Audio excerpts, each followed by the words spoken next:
Welcome to the very first unit. It's called Improving Your Songwriting, and if I'm honest, that's quite a big task. It's a lot in there.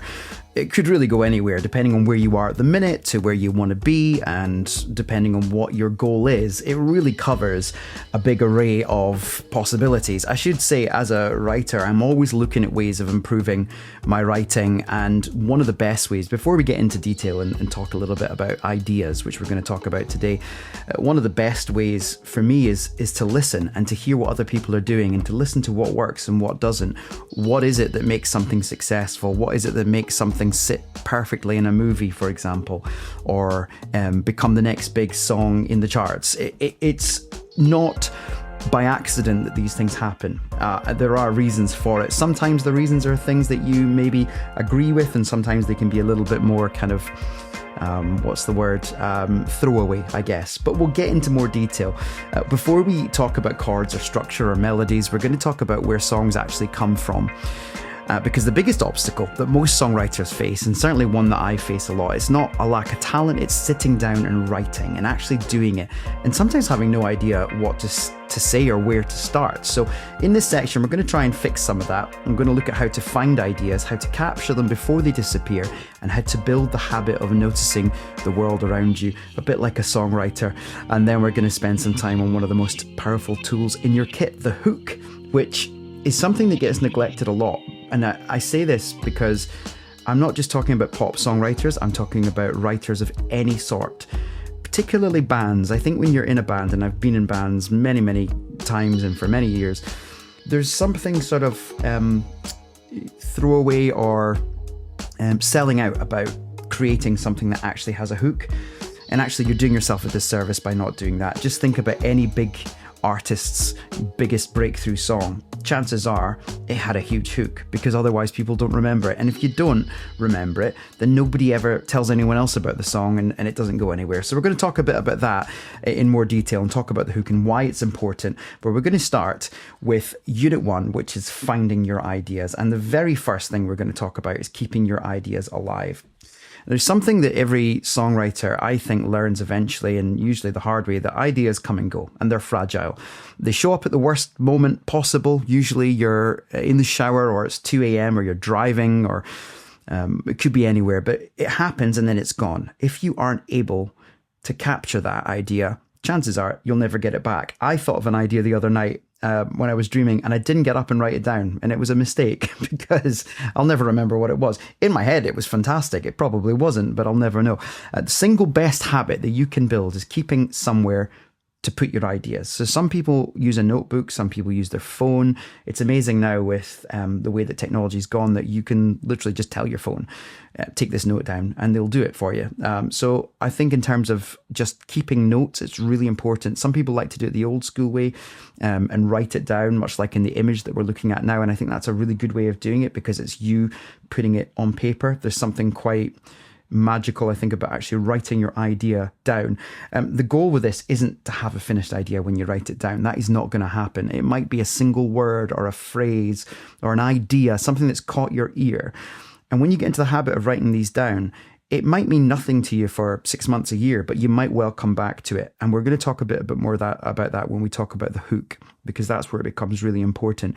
You're essentially making small deposits. You're putting them down. You're going, okay, there's something for later, and you withdraw from that later on. So I do think it's important to try and find a way for you to keep your ideas somewhere safe. And as I said, it can be a phone, a piece of paper, a notebook, whatever it is. Just make sure it's yours, and make sure that you're not afraid to put that idea down. A lot of the best ideas come from just writing it down on a scrap of paper. Just be a title or half a line or something that you heard someone say in the cafe or anything along those lines. It's just about keeping the initial idea, keeping the seed before you actually plant it, because if you don't have the seed, you'll actually never plant it.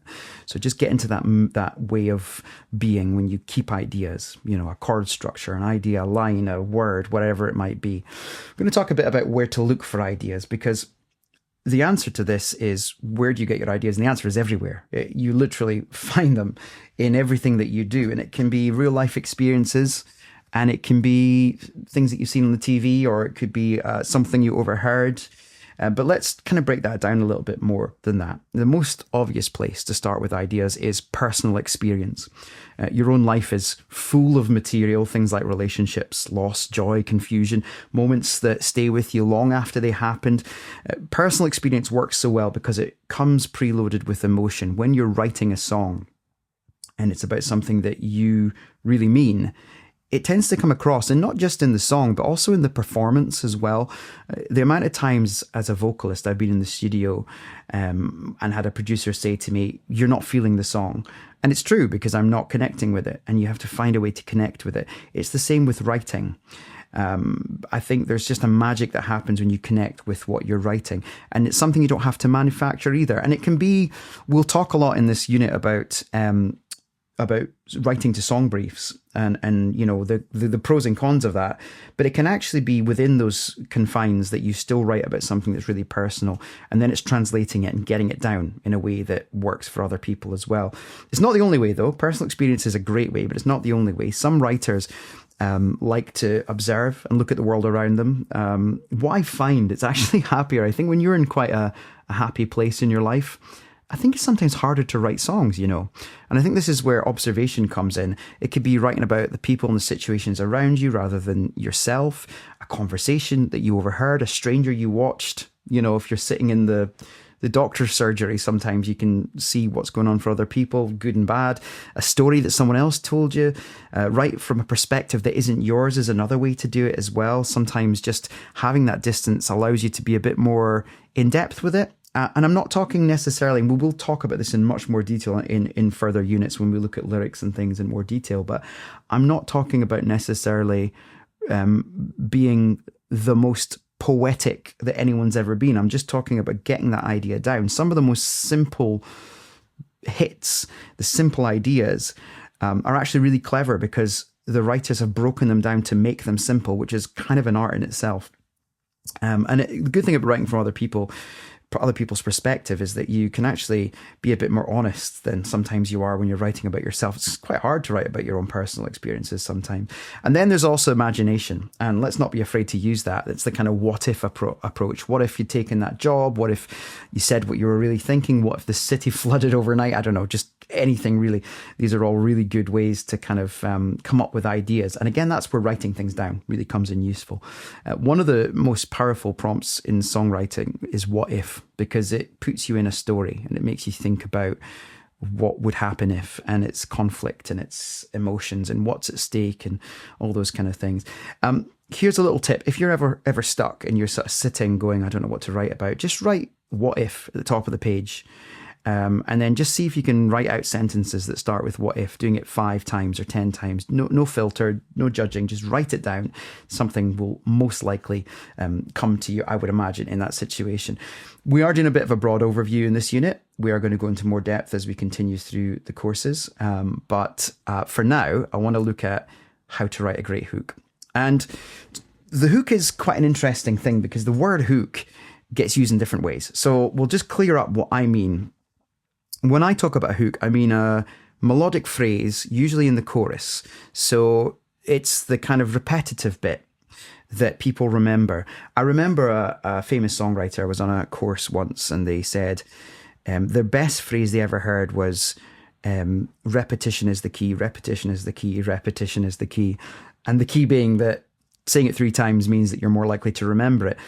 It doesn't matter that you're a really cool prog rock band. If you want to get sort of that success of people knowing your song, there still needs to be some sort of hook in there.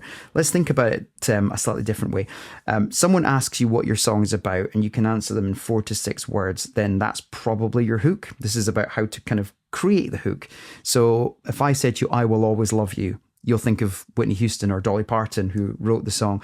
Every breath you take, you think of Sting. Man in the Mirror, you think of Michael Jackson, or The Police, I should have said, as well as Sting.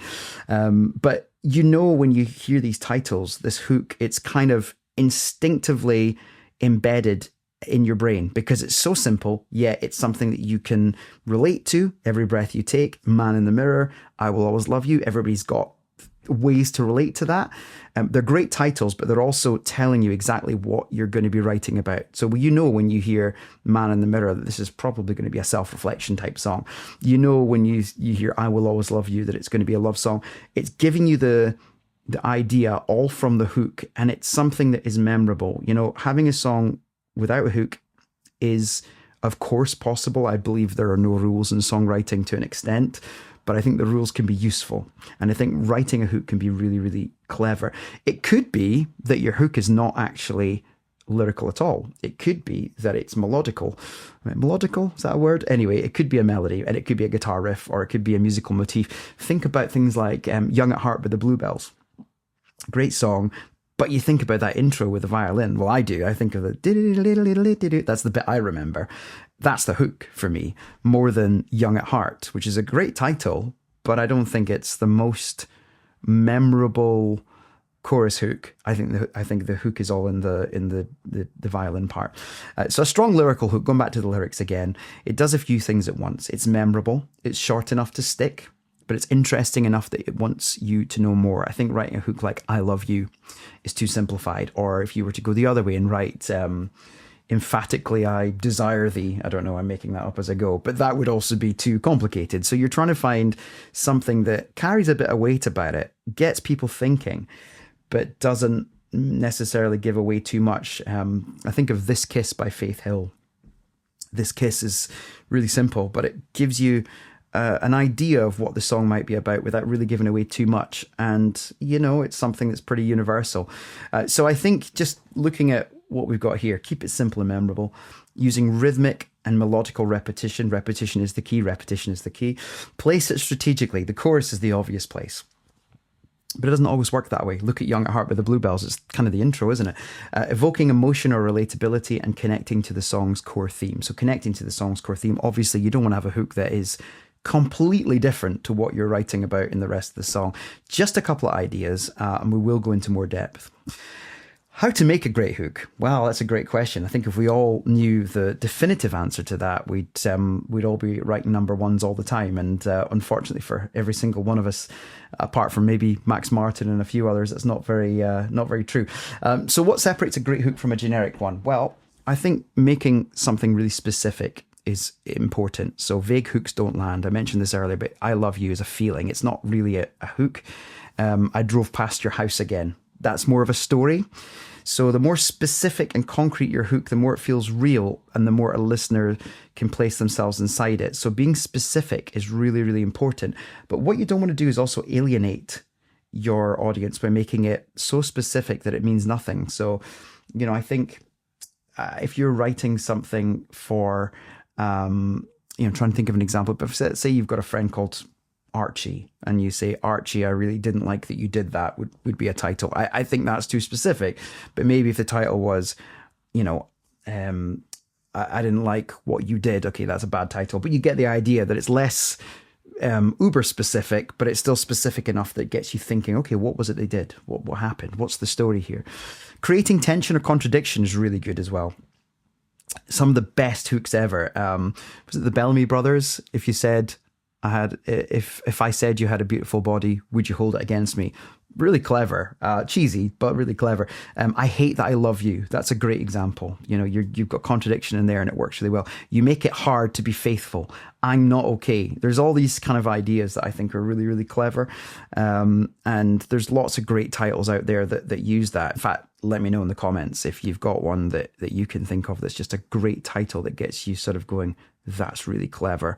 And you hear them a lot, these titles, and it's not an easy thing to do, but if you can get that hook, the worst thing you can do is get that great hook and then embed it somewhere in the verse and never use it again. Once you've got the hook, it needs to be the core, it needs to be the hook, and it needs to be the chorus, and it needs to be repeated, and people need to know that it's there. Also a fresh angle. This is something I talk about a lot, a fresh angle on a familiar feeling. So things like love and loss and hope and longing, or songs have been written about those for decades, and there's nothing wrong with that. But how do you create something that is that topic, but maybe the first time that someone's ever heard it? So instead of saying I miss you, it might be, I keep setting a place for you at the table. It's the same feeling, but it's a different picture. You're setting the scene with that. Again, I wouldn't say that would be the hook, but it could be the theme. You imagine the theme of somebody coming home and setting that second place, even though they're not there. That's really emotive. Whereas "I miss you" doesn't really tell you anything. It's as we said before, it's a feeling. Also, it should feel good to say out loud. So if you say your hook out loud and it doesn't sit well, it's probably not going to sing well, and it's not going to sound well. It's probably not got that natural rhythm. Again, this is something, I write a lot of songs that get translated. And one of the things that I have to be aware of is, where is it likely to be translated? Is it going to make sense to that person's ear? Because they might not know the language, but they can feel the musicality and the rhythm. So that's, again, something that we'll talk about in a bit more detail going forward. But just think about how it sounds, because that is a really, really important part of the process. And then we're going to finish with finding your hook first. This is not for everybody. I like this approach. I think this is a really good approach. I swear by it, and a lot of other writers do as well, but not everyone does. Finding your hook before you write anything else can be really powerful, because sometimes what can happen is you can sit down and you can write a great line and a great verse, but it's not going anywhere until you know what it is that you're actually singing about. What is the hook? Is it interesting enough for you to want to build the entire song around? Does it make you feel something? Is it curious? Is it interesting?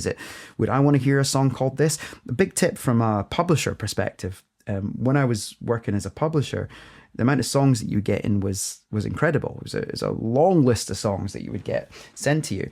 But the ones that caught your attention were the ones where the title was just that little bit different and had that little bit of something about it. And I think that is the key to it. It's like, well, if it's interesting to you, it might be interesting to someone else, and it might catch someone's ear. And that's kind of what we're after. You've got the foundation anyway. The verses and the bridge and the melody, that can grow out of the central idea. The verses become a story that lead to the hook. The chorus is where you land on it. The whole song kind of works towards this one phrase. Now, the hook could be the melody. It could be that there's a really cool little melody that you've got that repeats, and then you need to find the lyric that fits that. But I think if you don't have the strong enough hook, is the rest of it going to stand up? That's the question. Sometimes it does. Everybody's different. This is the way I like to work, but it's not for everyone. I think it's about going back to the idea stage, which I mentioned at the beginning. Those ideas that you write down in the middle of the night, or when you're traveling, or when you're in the shower and you get out and you quickly jot an idea down, they're the ones that most likely will lead to the hook that then creates the rest of the song. And this isn't just about writing pop music. This is everything. This is about writing a song for a film, or writing a song for a TV show or an advert, or anything, even instrumental music to an extent. I think, once you've got the hook line, the melodic hook, if it's instrumental, you can kind of build around it. What is the motif? What's the bit that people are going to remember? And there's plenty of great instrumental examples of that. But with lyrics, I think it's just getting that hook first, to me, makes a lot of sense. And it's a really, really good way of doing it.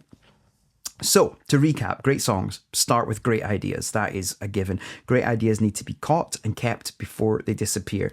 You can draw from your own life. You can draw from the world around you, your imagination. Use the what-if method if you're stuck.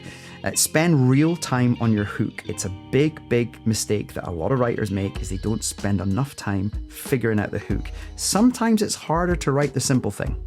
So just think about it. Just really think about whether it works. Play around with the idea, say it out loud a few times. We're going to look at song structure as well. That's going to be a really big thing as well, where this becomes a bit more real. But for now, have a look at the hook, see what you can come up with. Get yourself a little notebook, get yourself a folder on your iPhone, whatever it is. Write some ideas down and take some time to come up with a really great hook, and also to really think about the ideas that you've got, because you might not use them now, but you might use them in the future.